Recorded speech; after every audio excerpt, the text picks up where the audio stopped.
Hi everyone, welcome back to my YouTube channel. Today we are going to talk about parietal bone, and here at the side you can see the diagrammatic representation of skull with the highlighted area showing the parietal bone. Now let's start with the topic with introduction. Parietal bones are pair of large curved quadrilateral bones forming the superior and lateral wall of cranial vault.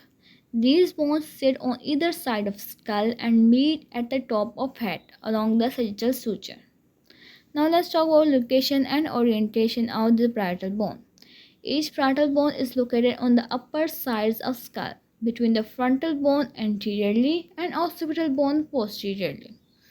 They extend downward laterally to articulate with the temporal bone. As you can see here in the diagram, frontal bone is located anteriorly to parietal bone and occipital bone is located posteriorly, and below there is the temporal bone and sphenoid bone.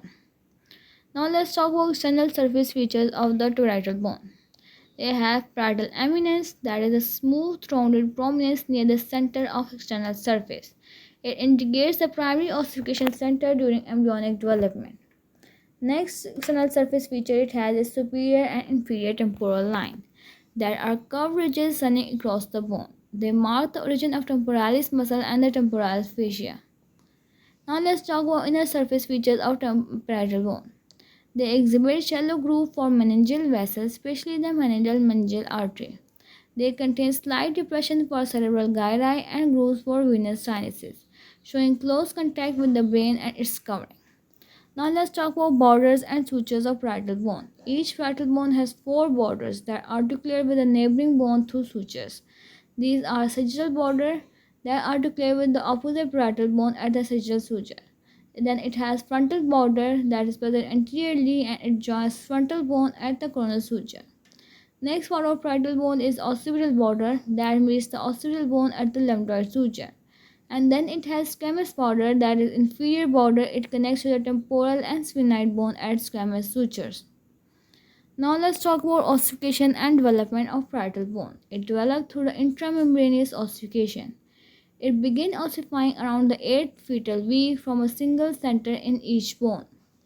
Its complete fusion of sutures occurs gradually from adolescence to early adulthood. Now let's talk about functional significance of parietal bone.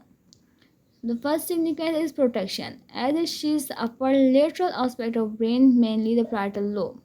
Second functional significance is spore, as it contributes to the overall dome-like shape of skull, offering structural integrity.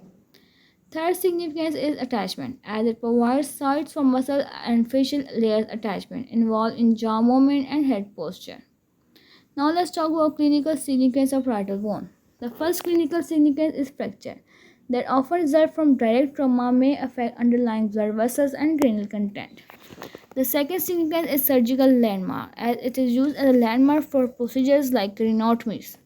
The third clinical relevance is craniosynostosis, that is premature fusion of sutures involving parietal bone and that can lead to abnormal skull shape. Now let's talk about conclusion of all this lecture video. Though often overlooked, the parietal bones are crucial guardians of brain's architecture. With this strategic position, they not only form a major part of cranial roof but also serve as landmarks for the development and clinical procedures. And this was all about parietal bone. Hopefully you liked the video. If you do, don't forget to like, share, subscribe and comment. Thank you for watching.